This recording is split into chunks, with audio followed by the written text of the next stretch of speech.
Welcome to this special edition of the Belmont Journal, Belmont's own local program for hyperlocal news and community affairs programming.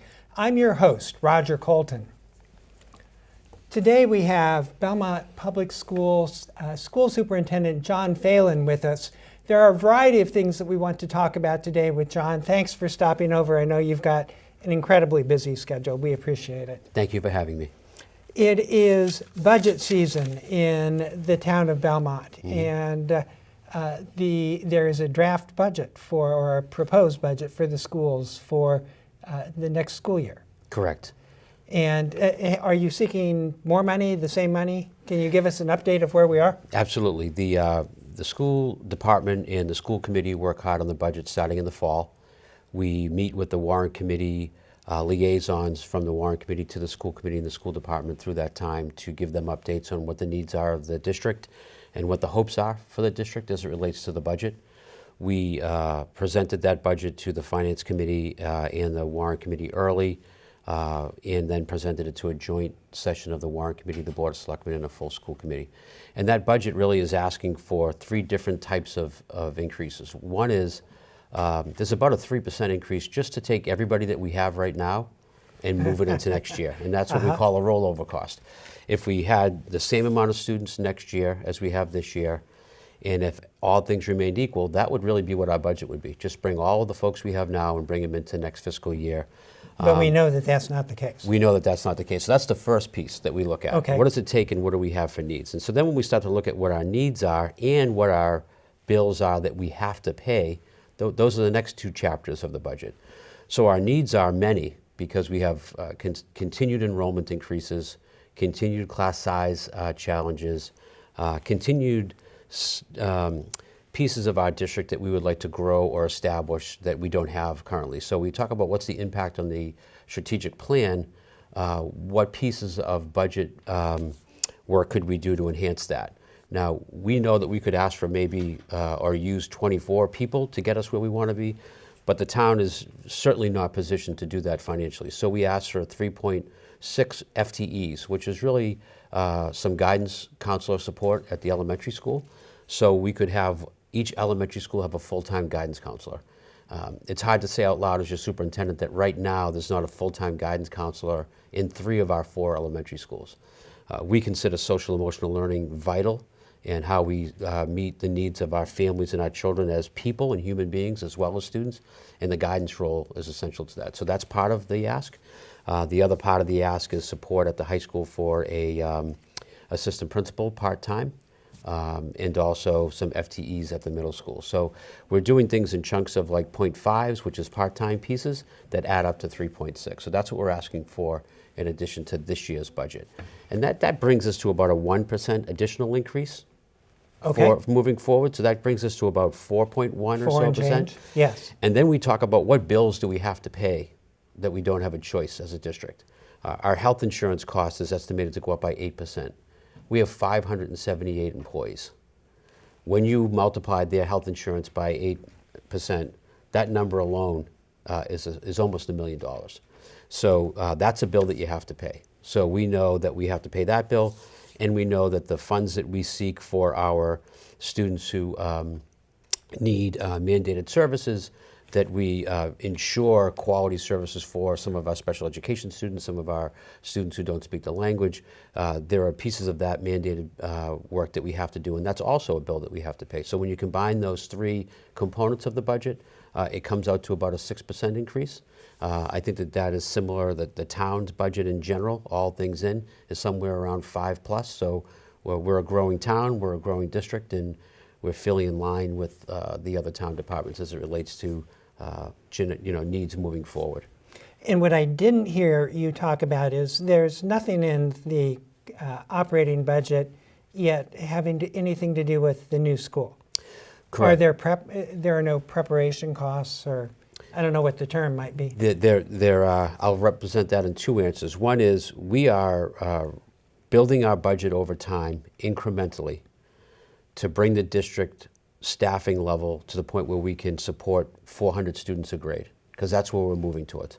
So whether we built the new school or not, we know that we needed to increase our budget incrementally to serve that many students. So we're continually doing that as it relates to moving into the new school. As it relates to the short term, do we need any extra money next year to support the transition times? The answer to that question is yes. We have less playing fields. We will have no pool. We'll need to transport our staff, our student athletes to different places to practice. We might have more away games. So we've added money to the athletic budget to support that. That's one example of how we would need extra money to support. We also see the additional 0.4 FTE of assistant principal as a way that we can provide a little more safety and accountability for our students and staff while they are living next to a construction project. We really think about we wanted to add more hallway monitors and wanted to add a few more pieces to that as well. The budget didn't allow, but we really take seriously that we're bringing our students and our staff into a situation next year that needs more attention around safety, security, and generally being next to a construction site. So those are all parts of what we thought about as well. Okay, I'd like to turn our attention to perhaps a politically sensitive topic, because a good part of the school's budget comes from the state.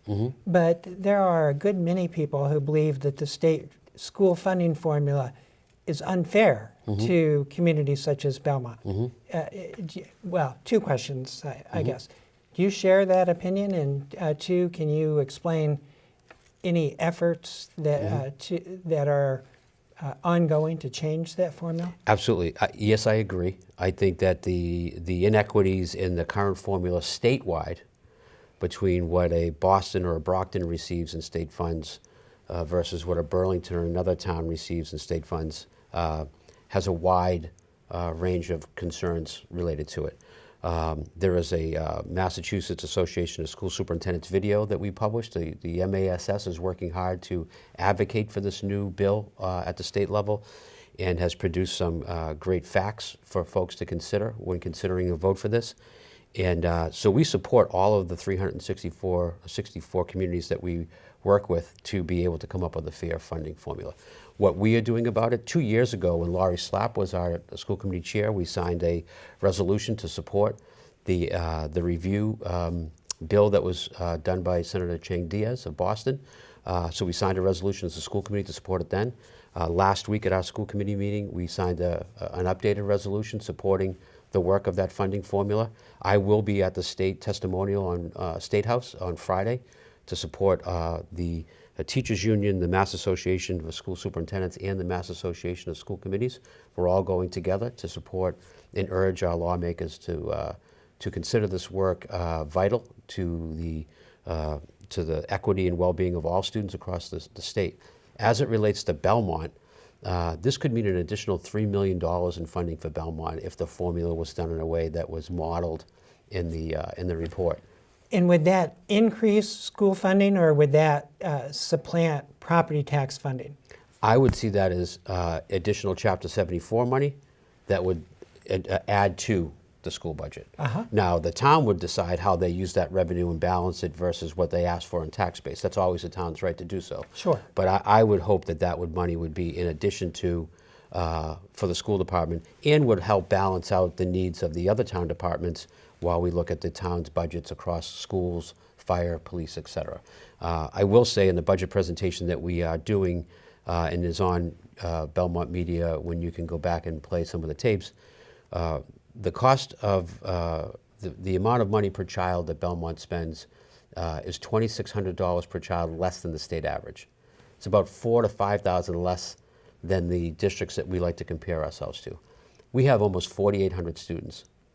If we just had the same amount per child as the state average, 2,600 times 4,800 comes to almost $9 million.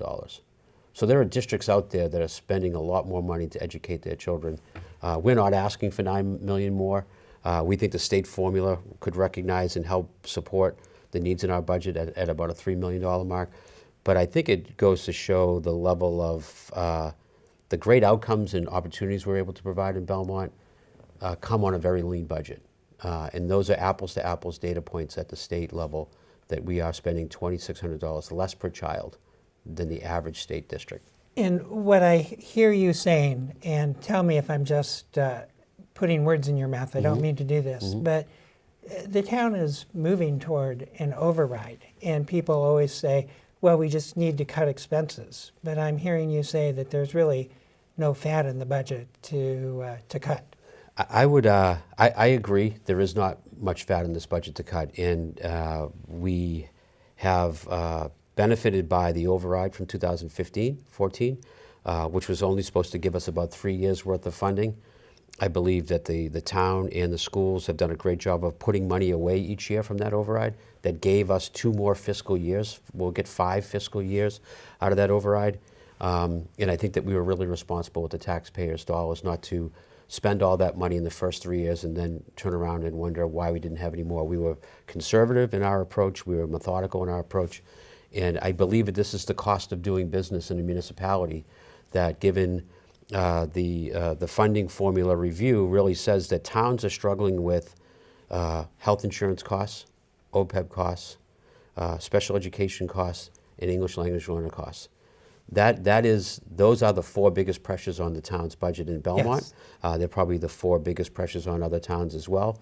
And that's why I think the state needs to universally step in and equitably distribute funds across the whole state to support local towns that are struggling with providing that kind of funding. So we are looking to seek additional funding for FY20, as I described, with 3 different positions. But while we've been growing in population and staff, the fire department hasn't gotten any bigger. The police department hasn't grown. The DPW needs funds. The library is looking for a new space. There are other challenges in other departments Sure. that equally need added support and didn't really grow as much in their added positions during the override time. They just remained in place. So I think the entire town would benefit by a real look at strategic planning and having overrides potentially every so many years fit into that formula, so we could actually build up the revenue to match the expenses while questioning and challenging the expenses. That's okay too, that we have to challenge ourselves in that department as well. Okay, let's close the door on the budget and talk about some, I call them disturbing activity or disturbing events that have occurred in the Belmont Public Schools. There was some graffiti at the Chenery Middle School last fall. Recently there was a swastika that was painted with water onto a library carpet. Can you talk about your reactions to this hate speech and what the school's role is in addressing that? Both, well, let me stop the question there. Okay. There are a couple of questions Sure. in there, but what the school's role is let's start out with the reaction, to react to that. So the first statement is that the Belmont Public Schools and the Belmont community doesn't accept any expression of hate towards any one group. It's not okay. It's not welcome. It's not the culture of the community, and we work hard to uphold that level of expectation in our schools as well. As it relates to how do we respond when those actions happen, the example in both of the cases you mentioned was Principal McAllister putting an email out to his entire parent community and to his staff and creating a learning opportunity around that to take the wall back. And I think that if you remember, they spent a whole day with the whole school writing notes that they put on that wall to demonstrate the student voice and the teacher voice, that they have higher expectations of that for how they treat each other and what they want to see moving forward, and how they don't accept that kind of language or those words or tolerate that in their school. And I thought that that was a great example of an individual making a really bad mistake. Middle school is filled with young people who learn and make mistakes and learn from mistakes, and we're hoping that that person did. And we're also glad that the school community rallied around the higher expectation and the higher core value of valuing and respecting everybody that works and goes to school at Chenery. And there was a real difference, I thought, in the reaction there. Not a difference, but a difference from what one may have expected. It wasn't a find the violator and punish them. It was really bringing the community together to talk about it. Correct. Especially at middle school, but even at the high school and in K to 12, we are working with young people who we hope to be able to, through our SEL work, create cultures and climates in every school that's welcoming, where students feel known and welcome and understood. And then they learn through that. This isn't math and science. This is how to be a responsible young person and work your way through this world of being 12, being 14, being 18. And so school is becoming much more than just math, algebra, science, biology, and history. And so those lessons are important. So I think that we hope to respond in these situations where we're using them as learning opportunities. They're not okay. The acts are not acceptable. We set that line and set that tone, but we also know that young people need to learn and move forward because they're going to be part of our society for a long time, and we want to make sure that they learn from these lessons as well. And then from a proactive, flipping the question from a proactive point of view, given Belmont's increasing diversity in today's world, what actions do the schools take, even down in the lower grades, to make non-European white folks feel part of the community and become included in the community, feel included in part of the community? So we embarked 4 years ago on a social emotional learning initiative that was, for the first 3 years, our primary objective, strategic objective for the district. And what that really means is, how do you create school buildings in school communities that are welcoming and make children and families feel known and welcome? And what are the strategies, specific strategies, in a classroom, in a school building, in a district that we can take to fulfill that? So that's the umbrella of all the work that we do underneath that. That if we have to start with that climate and culture in a school. And that means that shifts some of the things that teachers do in their lessons and in their classrooms at the first grade or at the second grade. It's helping students to feel self-confident and assured. We actually do mindful breaks at the elementary school. We do learning circles at the elementary school. We do second step at the elementary school. We have a SEL committee in every building. That SEL is social emotional learning. Okay. They have their own school-based groups of educators that talk about what are the needs in their school and how do they want to bring this to light organically from each school's point of view. And that's not us to tell them how to do that from central office, because I don't work at the Butler every day. I don't work at the Chenery every day.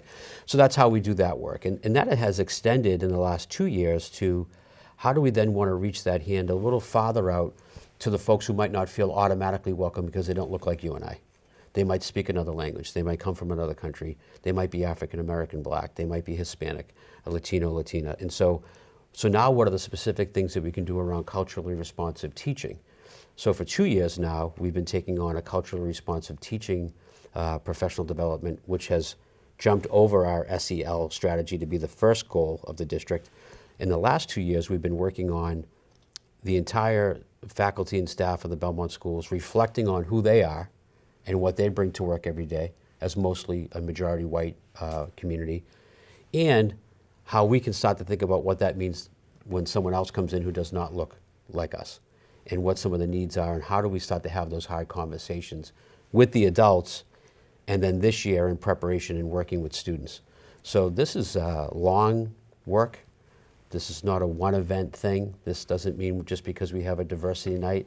This is embedded into our curriculum, embedded into our daily practices. Well, and I wanted to ask you that because it sounds like that this does become part of, I don't know if it's the curriculum because that may be a term of art, but it becomes embedded in the mission of the schools. The mission of the school, least. The culture of the It's school. not an overlay. That's correct. And because this is really important work, and it is about, I like to say in public schools and in schools in general, we're 85% people. You know, our teachers are people, our customers are parents, they're people, our product is students, they are people, we're all human beings. So this is the human element to how we want to do the work. And it's essential that we all understand who we are individually, how we all can affirm our belief that all students can learn, that all people should feel welcome regardless of who they are, what they look like, what they believe. And then how do we create a culture where that's actually happening and supporting of that? We have a long way to go. There is no, because this is the second year, we can check it off the box as done. This is Yeah, and there will never be a correct. a We're done. trying to just plant really, really solid seeds that grow long roots Yes. in this community over time. And I think that this is the perfect community to do it. I think that we have such like-minded folks who feel similarly, that all folks should feel welcome and valued. And how we do that in schools every day is part of the work that we're learning. So I'm excited that we've taken this work on over the last 2 years.